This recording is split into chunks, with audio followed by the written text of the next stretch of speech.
Konnichiwa petit être, bienvenue sur cette nouvelle vidéo Made in Big Cam Gaming qui va traiter du genre préféré des Français, que dis-je, de tous les êtres humains, c'est-à-dire les jeux de ninja. Quand même, ma gueule, tu devrais savoir ça, t'es complètement à l'ouest ma parole.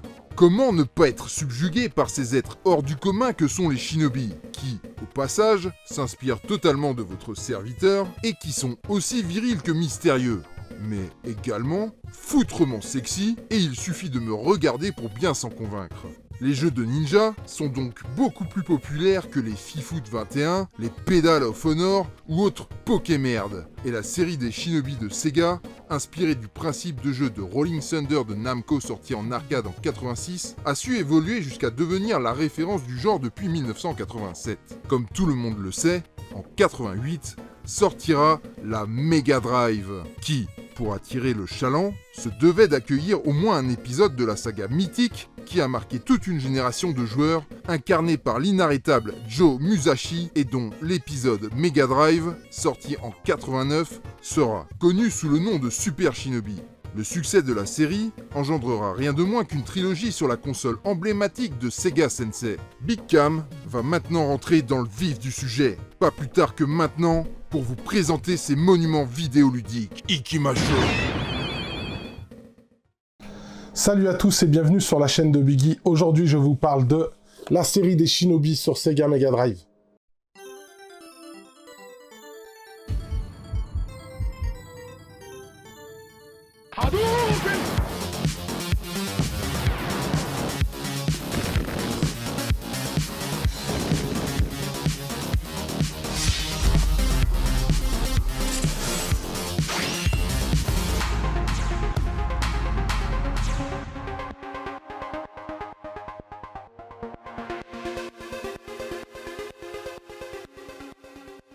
J'ai découvert cette série en arcade à la fin des années 80 sur la borne officielle Shinobi avec les artworks qu'il y avait dessus. Et je me souviens, ce qui m'a beaucoup frappé, c'était l'ambiance qui se dégageait du jeu. On a tous été biberonnés avec les films d'action ninja américains et on avait tout de suite cette ambiance qui s'en dégageait parce qu'on avait le ninja qui n'était pas couvert totalement. On voyait son visage et ses cheveux. Et ce qui m'a également beaucoup frappé, c'était vraiment cette sensation d'action et le fait de vraiment sentir qu'on était un ninja, puisqu'il fallait esquiver, faire des actions très rapides, passer sur les différents plans. On avait ces élèves, là, ces petits-enfants qui étaient ligotés, gardés par un ennemi en général assez fort, puisqu'il fallait le toucher à un certain moment. Et on avait cette précision qui se dégageait, un gameplay très nerveux, très rapide, très immédiat. Et je me souviens, c'était pas facile d'y jouer lorsqu'on était un enfant. J'avais la chance d'être grande taille, donc je pouvais plus ou moins jouer sur la borne, mais je passais mon temps à voir des gens jouer mieux que moi, et moi j'arrivais au bout de certaines pièces, arriver au premier boss, et j'avais beaucoup de mal à le battre, parce que la fenêtre de tir pour le toucher était extrêmement réduite. Et ce qui m'avait vraiment plu également, c'était le fait de pouvoir faire des magies, c'était vraiment le rêve. Et lorsqu'on réussissait à battre le premier boss de manière miraculeuse, on avait ce bonus stage qui se déclenchait. C'était vraiment quelque chose qui m'a beaucoup frappé. Quelques temps après, j'ai eu la chance d'avoir la version Master System qui était adaptée de cette version arcade et qui changeait énormément. Donc là, on avait la possibilité d'avoir des armes différentes. Le jeu se déroulait à peu près de la même manière, mais on avait une barre de vie.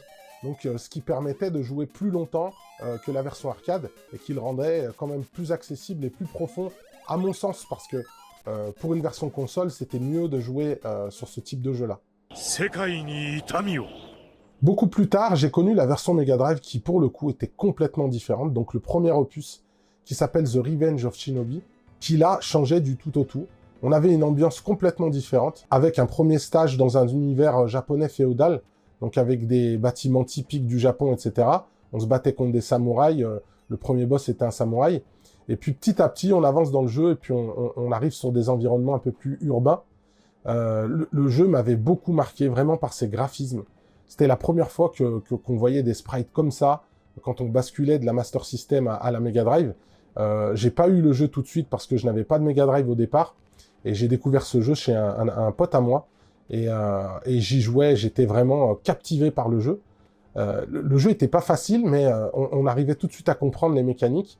Cette mécanique de double saut qui était vraiment exceptionnelle, on pouvait bombarder des shurikens sur tout l'écran, et ce jeu m'a tout de suite beaucoup plu. Aujourd'hui, il est toujours dans mes jeux Mega Drive préférés d'ailleurs, Et on avait cette palette de couleurs un peu sombre, mais en même temps assez contrastée. Et c'est vraiment une ambiance qui, pour moi, symbolise le début de la Mega Drive. Et c'est un jeu que j'ai énormément aimé. Quand j'ai pu l'obtenir pour moi avec ma Mega Drive, j'ai joué à ça quasiment pendant des mois. Et je jouais qu'à ça. Autre chose très importante de souligner dans cette version, c'était la bande-son. Je me souviens que la bande-son m'avait vraiment marqué. Et à cette époque-là, on ne s'attachait pas forcément aux compositeurs de jeux vidéo. Et bien plus tard, on a pu faire le lien avec Streets of Rage et cet auteur incroyable qui est Yuzo Koshiro, qui est un des plus grands compositeurs de musique de jeux vidéo dans les années 80-90 et même après, puisqu'il a encore composé pour des jeux récents. Et vraiment, cette bande-son m'avait énormément marqué, très rythmée, avec des influences un peu black music, funk, soul, urbaine. C'est vraiment un jeu qui m'a marqué par cette bande-son-là aussi.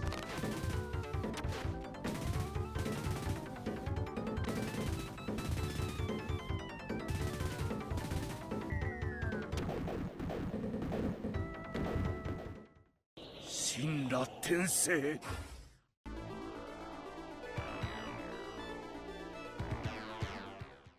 Plus tard, j'ai connu le deuxième opus, donc, qui est considéré comme le deuxième opus sur Mega Drive de la série, puisqu'en Europe, en fait, il y a eu un chamboulement. En Europe, on considère le Revenge of Shinobi comme le premier opus Mega Drive, et pour le coup, on leur a attribué des numéros, ce qui n'a pas été le cas forcément au Japon, puisque le Japon a bien scindé la différence entre Shadow Dancer et Revenge of Shinobi. On leur a attribué des numéros, donc le premier opus étant The Revenge of Shinobi. Ce qui est considéré comme le deuxième opus, c'est Shadow Dancer. Donc Shadow Dancer, là pour le coup, avait un ADN beaucoup plus arcade que Revenge of Shinobi. On avait exactement les mêmes codes que les premiers opus arcade, puisque on mourait en un seul coup, ce qui n'était pas le cas pour l'épisode précédent. Donc on pouvait mourir simplement en prenant un coup. Le jeu était extrêmement dynamique, vraiment typé arcade, beaucoup plus difficile dans l'approche. Mais c'est vrai qu'une fois qu'on le creusait, on arrivait plus ou moins à s'en sortir. Et on avait donc ce qui changeait énormément, on avait ce chien qui nous accompagnait, qu'on pouvait lancer sur les ennemis. J'avais également découvert la version Shadow Dancer Arcade avant cette version Mega Drive, mais très brièvement dans une salle parce qu'il n'était pas extrêmement répandu chez nous. Et je l'avais trouvé moins joli, je dirais, que le premier Shinobi. Je m'y étais intéressé également, mais je le trouvais extrêmement difficile. Et cette version Mega Drive, elle apportait une touche de modernité à cette série. Dans l'approche et dans la direction artistique qui était très moderne, avec des musiques très rythmées, très hip-hop.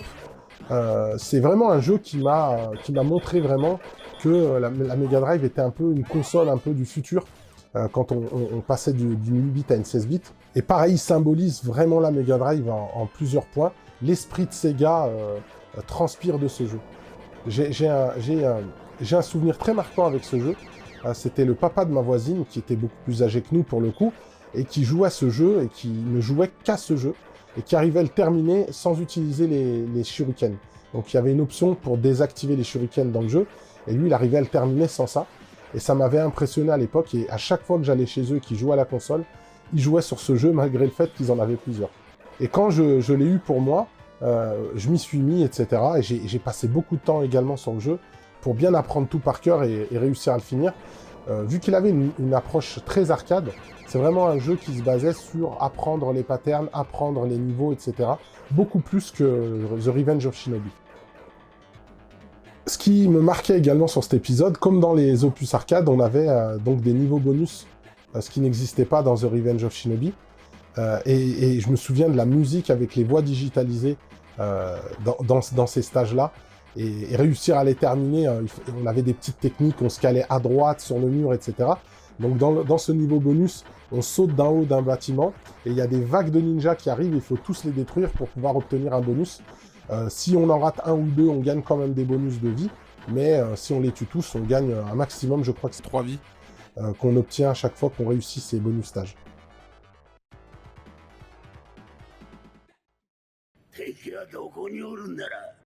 Bien plus tard, j'avais basculé en 92, donc sur la Super Nintendo, lorsqu'elle est sortie en Europe, et j'ai appris qu'en 1993, il y avait une version qui s'appelait Shinobi 3. Return of the Ninja Master, qui était sortie, et j'ai pu l'essayer chez un ami à moi qui s'appelait Laurent. qui lui avait gardé la Mega Drive, et du coup ça me permettait de découvrir les titres Mega Drive qui sortaient, comme Thunder Force 4 et bien d'autres titres. Et il me dit, voilà, il y a un Shinobi 3 qui est sorti. Je me renseignais moins, je regardais les magazines, mais j'étais moins au fait de ce qui se passait sur Mega Drive. Et il m'appelle et je teste le jeu, et je vois l'évolution que le jeu avait pris. Déjà graphiquement, en fait, par rapport à Revenge of Shinobi. Là, on retournait dans un jeu plateforme action, moins ninja game, entre guillemets, que les Shinobi arcade. Moins arcade, pour le coup, un peu plus destiné à la console. On retrouvait tous les codes du Revenge of Shinobi, mais vraiment magnifié, parce que l'animation était exceptionnelle.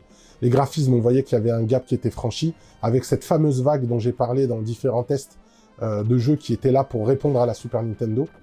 Et il y avait cette fluidité également dans les actions, puisqu'on pouvait courir, et ça changeait énormément de choses. On courait, on mettait un petit coup d'épée à l'ennemi, on pouvait repartir, sauter, faire un double saut. C'était vraiment quelque chose qui apportait énormément de mouvement et de variété dans les actions. Et j'ai jamais pu le terminer à l'époque, et bien plus tard, j'ai pu le faire en émulation lorsque les émulateurs sont sortis, et j'ai passé énormément de temps aussi dessus, et c'est vrai qu'il m'a énormément plu. Et ce qui est très intéressant avec cette saga Mega Drive, quand on compte le Revenge of Shinobi et le Shinobi 3, ils ont vraiment apporté un style différent au Ninja Game, et ils ont façonné ce style. Et pour moi, c'est vraiment ce qui symbolise l'esprit de Sega, mais surtout le Ninja Game par excellence. C'est vrai que quand on compare avec les versions arcade, les jeux sur Mega Drive sont plus profonds, je dirais, plus adaptés à de la console, et qui vont apporter une durée de vie beaucoup plus importante que si on jouait aux versions arcade. Personnellement, j'ai un affect tout particulier pour Revenge of Shinobi, pour la claque qu'il m'a mis à l'époque quand je l'ai découvert, et puis surtout pour le temps que j'ai passé dessus, parce que j'ai passé énormément de temps. C'est peut-être l'un des jeux Mega Drive que j'ai le plus joué dans ma jeunesse. J'espère que cette vidéo sur la saga Shinobi vous aura plu. Et en attendant, je vous dis à bientôt. Salut! Chérie, ça va couper.